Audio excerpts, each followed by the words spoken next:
Hello, I'm Laura from Foxtecc. If you're finding the touch sensitivity on your iPad either too responsive or not responsive enough, I'm here to help.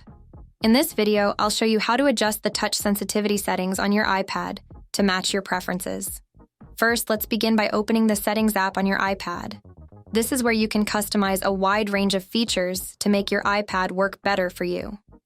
Once you're in Settings, scroll down and tap on Accessibility.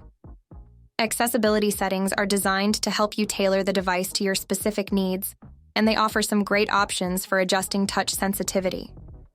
Next, within the Accessibility menu, find and tap on Touch under the Physical and Motor section.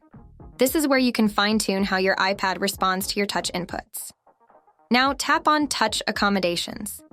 Here, you'll see several options that allow you to modify touch sensitivity. Two key settings you'll want to focus on are Hold Duration and Ignore Repeat.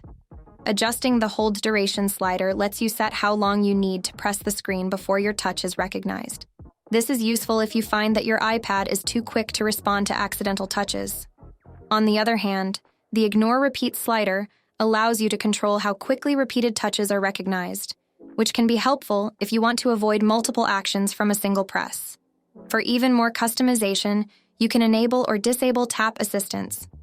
This option helps by providing additional support in recognizing taps and touches, which can be particularly useful if you have difficulty with precise tapping.